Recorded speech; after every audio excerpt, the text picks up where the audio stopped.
Hello and welcome to the studio and this discussion on the employee of the future. My name is Mark Chillingworth.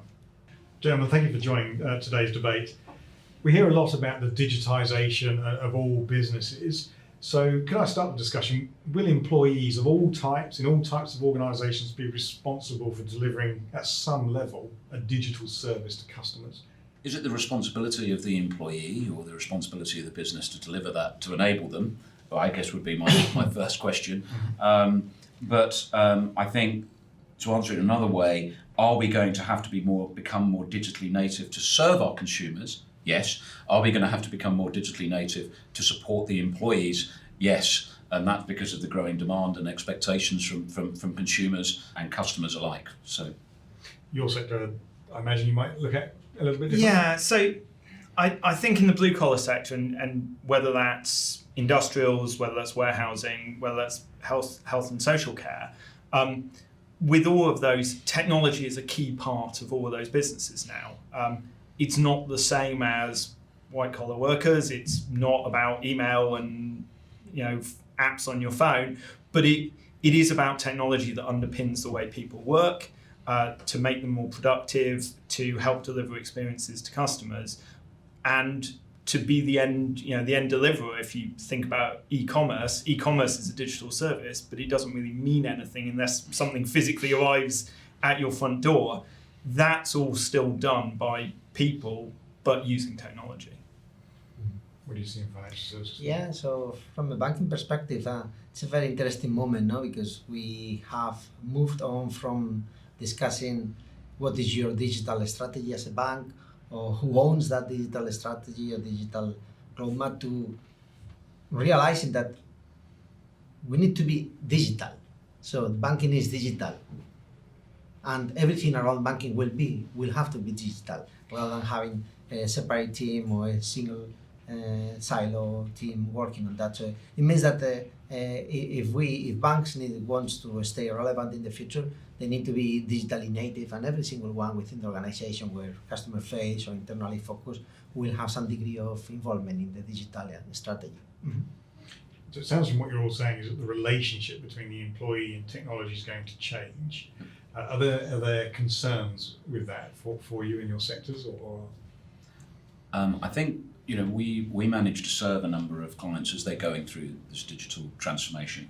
I mean, digital transformation can of course mean many things as well, but certainly where our involvement gets, I guess also a little like Finastra, is giving a platform that enables the digital change.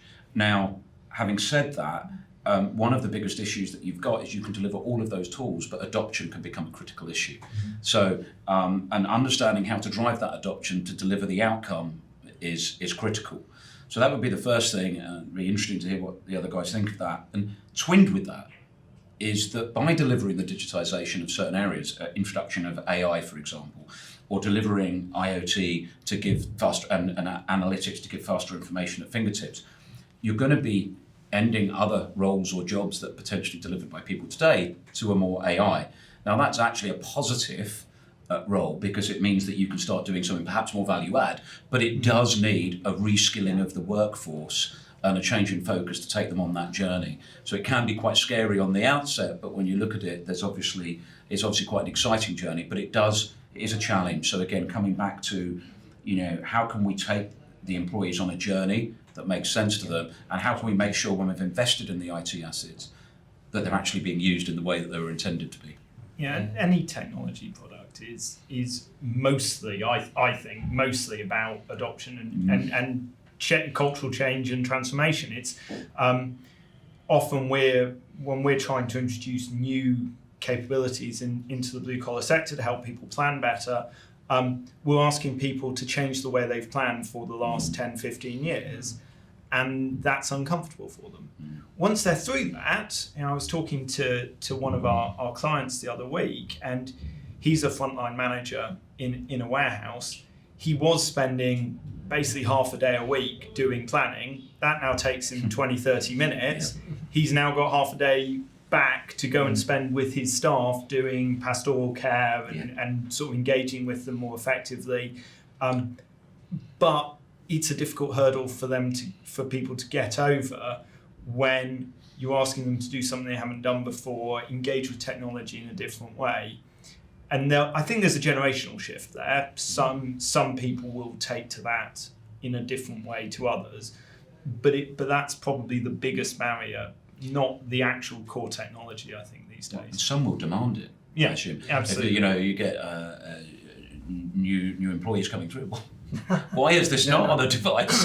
Why do I need to work on a workstation? So yeah, there was a recent research published by Gartner that they said that more than half of the digital transformation programs fail, and then after that they said that 2/3 of the cases they fail because of people-related issues, not because it was the wrong technology or because there was not enough budget, not even the skills. It's about the mindset of the people, no? So technology is a very powerful enabler, but it's just that, an enabler. If you don't bring the people on board, if you don't change the way they think, so they also change the way they work in order to fully realize the value of that new technology, it's not going to work. And So it's a very pertinent question. Yeah. And there's big demographic changes, as you said. So we're hitting 50% of the workforce being millennials now, which the way the media uses millennial may be hard to believe, but it's true. And the change of pace that drives, the way that people expect to engage with the world of work, the fact that it isn't jobs for life anymore, really does drive a different way of thinking about technology in the workplace, I think. It's a huge part of your challenge how you communicate that, how you're changing people's lives. I think you need to relate exactly to their life, how this is going to help them. You need to start with that question, whether it's an internal client, an employee, a colleague, or a customer. You need to design the new technology, the new systems around them, around their needs. If you are able to show that this new technology is designed to deliver value to them, to be tailor-made for them, to actually personalize the service that the technology provides them with, well, the half of the way is done already, because they will understand the value, and then the adoption, like we were talking before, will be easier. No, they will come more naturally. Is it naive of me to believe that in the sectors that Fleck works in, that's harder than the call it for better terms, the professional sectors that you two gentlemen work in? Not necessarily, I don't think. The challenges are different. People don't have a machine on their desk because they don't have a desk, and therefore the way that they need to interact with technology is different. There's a lot of stuff we are doing now that we couldn't have possibly done 5 years ago or 10 years ago, not because the technologies didn't exist, but people didn't have smartphones in their hands, they didn't have good data coverage everywhere. So we're able to do stuff because that changing nature of technology in the everyday. But I think the hunger and the desire to do things differently is as strong in blue collar as is in white collar work. Mark, Tata does a lot of big change programs for its client base. Are you finding that the communications element of how people will interact with the enterprise technology is becoming a big part of your programs? Well, I think the first step is, it's interesting hearing Felipe, and I totally agree, you've got to take the employee or indeed the customer on a journey. And I think that anything you do with IT has to be twinned with a business outcome. Why are you delivering IoT? Not for the sake of IoT. Why are you delivering a hybrid network? Nobody cares unless it's delivered with a view that, well, I need to be more agile. I need to move this stuff over to the cloud. Well, why do you need to move this stuff over to the cloud?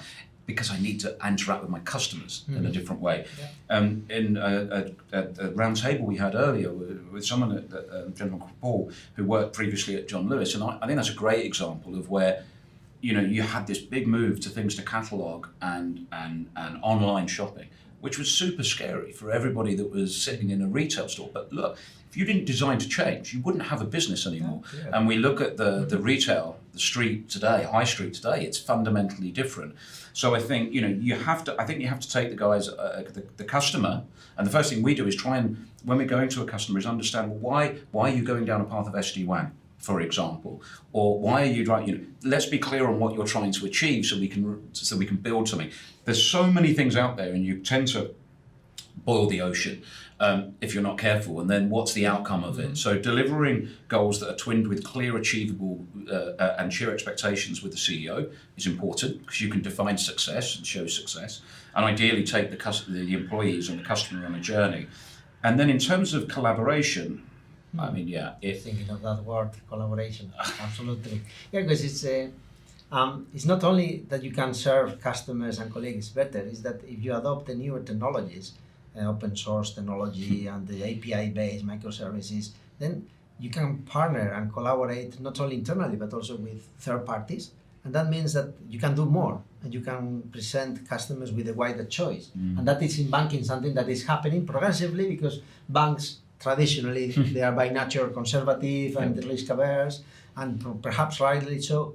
But we are realizing at the banking sector that that type of collaboration with the newer technologies, that only with the newer technologies is possible, well, presents banks with perfect opportunities to widen their portfolio of products and services, and therefore deliver more value to customers. So it's a big enabler in that sense as well. So I was going to pick up on that, and the open banking sort of example is interesting, because obviously that was sort of pushed through the regulators, but I see that in the enterprise as well now, that more and more, rather than having silos and towers of technology, by being able to integrate across multiple technologies, we can provide a much more seamless service for the worker, for the employee, deliver more business value. And I think that's one of the quite exciting things, coming from my perspective, running a startup, is I don't need to build everything. I don't need to try and be another Oracle in terms of having lots of that technology. I can focus on what I'm doing, try and do that as well as we can, and then integrate into an ecosystem around us that might do payroll, or might do time and attendance, or might do something else that's allied to what we're trying to do, but we don't need to go and build that ourselves, which makes the barrier to entry for new technologies into the employee much, much lower. Yeah, and perhaps coming back to the employee that was on the question, it allows organizations to provide them with choices. So, well, perhaps an easy example is collaboration tools. Within the Santander, as a bank, we had teams working on Teams, the Microsoft tool, another one's using Skype for business, another one uses Slack, and they had actually that choice. The technology function has become much less prescriptive. In the past, you have to do it this way, because if not, security is not going to work. And that because we were very close-minded and we didn't understand the outside world. Now this is changing, and it's providing colleagues, employees with much more choice, and then they can adapt and work with the tools and with the processes that perhaps they feel are better fit for their purpose. Yeah. And I think when we come back to it again, to the user, when we talked about the challenges of adoption, and also twin that with why would you deliver communications and collaboration, and I think for the latter, you have to. I mean, you look at areas like banking. There's huge security ramifications for moving things to a cloud-based infrastructure. There is a shortage of cyber professionals. You've got a workforce now starting to become non-native at that, but they're not going to be everywhere. They're going to work in a different way. They're going to work in a more project-based. You have this term of the gig employee, working in bits and freelancing and moving around. But you have to therefore create a framework that delivers that collaborative and secure communications environment. But then for adoption, you've got to make it, and to your point, Felipe, you've got to make it easy for them to. If it takes them half an hour to sign in, or if it just, it's the Active Directory doesn't spin up, so there's no contacts in there, then why use it? You're just going to go back to previous technologies and try and figure out how to do it. So there is an onus to create that continuity, and it's carrot and stick. I think sometimes, we might want to shut Skype for Business because you need to move to Teams and people won't use it, but then give them an environment that's actually fun to use and works. And that's an obligation on the businesses for sure. Yeah. And on that point, do you think there's going to be an increase or a decrease in the adoption and the delivery of new enterprise technologies? I mean, you mentioned a statistic before about not digitally transforming, leading. I mean, you look at there's business after business that's going out of business because they're not digitally transforming. But I think it's doing it for a purpose. Interesting IoT changing some of the implications for how, blue collar working, clean air filters, smart city kind of applications, changing how automotives, making sure that you're only going back to the garage. Why go to the garage for a simple software upgrade when it can be delivered over the air? So I think, technology's going to have to, new technologies, whether it be blockchain, IoT, big data analytics, is going to have to come in for a couple of reasons. One is the consumer demands it. They just, I take all this stuff and consume it all. Now, why shouldn't I do it from my banking, from my bank, or from my logistics company? But also they'll demand it internally. So you need to create that work that enables more remote working, that enables sort of gig employees to do their thing, that gives them a secure environment. So I think it's coming two ways. I don't think it's a choice; you have to do it. But I don't think it's necessarily a technology specific thing, because it has to be built around what you're looking to achieve as well. Yeah. But this modern technology and how easy is then to integrate, even if there are solutions from different third parties, is what is creating is more and more very granular propositions and granular companies that are very specialized on one specific function, or sometimes even one specific step in a process. And that is now possible because their technology, API-based and cloud-based software as a service, allows for that. So one recent example in Santander is the new onboarding for SME lending, for instance. In the past, this was very much paper-based, and perhaps we call a couple of partners like Experian for the credit history and someone else from customer due diligence. Now we might be calling 30 to 35 different fintechs or third parties to do the digital signature, to validate the document, to access the company's house. From anywhere in the world. Anywhere, even government organizations, HMRC does have an API that you can pull out the VAT returns quarterly so that you can analyze the business figures and how they are doing. And then there's a fintech that allows you to, once you pass the financial statements, allows you the forecast and compare with the competition. So there's so much to do because of the technology. So to your question, it enables it. There are going to be more and more because there is a more granular and a specialization in that.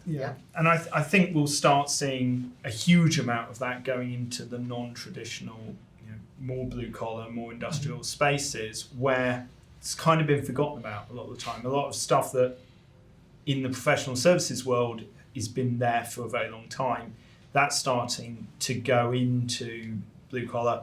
Actually, what's interesting is it's then being able to almost skip a generation of technology and go straight to stuff that's really, really good and really usable, rather than kind of going through that painful, not very user experience designed, focused capability. But I think we are seeing huge amount of technology going into the world of employee-facing technology, be that supporting workers in warehouses, supporting financial services, whatever it is. There's a lot of new technologies going in. Quick last question is, do you think technology implementations are going to become more successful or less successful? That's good. Well, I guess for someone that delivers it, there's no doubt that yes, of course. No, I think without doubt we're far better at delivering agile networks than we were 4 or 5 years ago. I think the technology is better understood. What you're trying to achieve is better understood. And I actually think there's more receptiveness to it from the CEOs. Before, IT was divorced completely from, I don't need to know about what's going on over here. Now, you're explaining it in a business way. So I think yes. However, of course, that's the status quo. But technology is changing at such a pace, and new entrants are coming in from everywhere, which is an opportunity and a threat.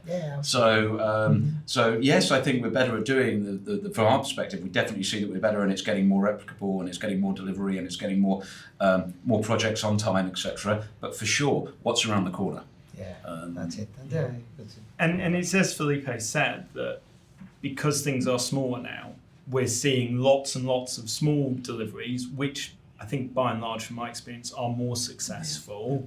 We're seeing far fewer big, heavy rollouts of a 3-year project that just appears on everybody's desktop with no real purpose often.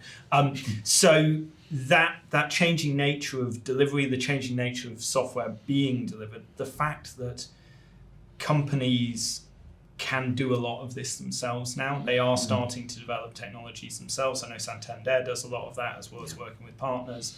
So the whole nature of the way that we deliver technology changes. It's then kind of harder to say, well, is that more or less successful, because you've got far more projects. Yeah. More of them are designed to fail early, to learn stuff and experiment. And technology. And then, but that's not the same as spending 10 years building an ERP system for it to fall over on day one and it falls flat. It's a different. It's actually, technology helps on that, because newer technologies can provide you with better monitoring, proactive maintenance. So you are constantly monitoring your systems, your applications for any sign of potential failure in the future, and you can act on that. There's a tricky bit on the question though, because as there is so much technology in place and there is so many things interconnected, the scary thing is that there could be that weak spot. How do you maintain that? If it fails, perhaps the impact is such a big, on the bigger scale. Now, if in the banking sector now the regulator is very worried about, everyone is moving to Amazon Web Services or Microsoft Azure. What if it fails? Or are you telling me that it's impossible that they fail? So it creates that single point of failure that if it fails, even if it's a very robust place, the consequences could be far bigger than in the past. But in general, the newer technology is more proven, more resilient, and it provides you with more mechanisms to see it, so that you can monitor it, so that you can act on it. And I think just one other thing that I guess we've spent more and more time, which was a byproduct. It wasn't really about delivering a project per se, but is just the kind of regulatory changes that you see in the markets now, certainly in things like IoT or GDPR. This is something that wouldn't necessarily be an IT requirement, but now you're having to deliver. But again, the technology and the agility within, you need to maybe store and compute and mine data near a source or in a certain geography. Well, that can be done with a cloud-based infrastructure. So, again, the technology gives you more choice. But that's not to say that things can come up that are going to consume quite a lot of management thought and time to get through. And as Alex was saying earlier, it's interesting how the regulators are actually pushing it, aren't they, with open banking and open water and various other areas coming in. We could list every vertical market. Yes, They're all going to be open. And Brexit, I hate to bring it up, but so do I. Now, there is a flip side. It's probably a curious one in the banking industry. So we still run more than half of our systems, traditional banks, not new ones, are still running systems that were written, 30 years ago in COBOL, in the mainframe technologies and so on. And this is no longer attractive for the new workforce. So it's meaning that the skills to maintain all those systems are very... starting to diminish, I imagine, as well. And then that creates a risk. So that transition where not everything is just modern technology, there is still all technology that runs and supports very critical functions, in this case, banking industry, the coexistence of them can be tricky. So to change is risky, to not change is risky. Yeah, and I think actually with things like cloud as well, you will see, and we see this, in network, it was, everything was managed. Then 2 years later, it was 5-10 years later, it's actually I'm going to self-serve. Then it's like actually I can't do that, so it spins back to kind of a hybrid version. And the same with cloud. I mean, there is a big, massive push to Microsoft and AWS, the fantastic platforms. But I think also in certain financial services sectors, others where they've got highly sensitive data and there's critical risk, you'll see some sort of hybrid cloud coming back and taking more of the floor as well. The latest the big deal from the Pentagon that they chose Microsoft Azure, which is better in a hybrid private cloud environment, probably proves the point. They didn't choose Amazon even if they have a bigger resilience or perhaps a bigger capacity. Yeah, you are absolutely right. Felipe, Alex and Mark, thank you for sharing your views, fantastic insights into what's happening in your various sectors and how the relationship between people, employees, whatever their level, is changing with technology. This has been a really interesting debate. I really appreciate your efforts. Thank you. This is The Studio. Thank you for watching. My name is Mark Schlemmer.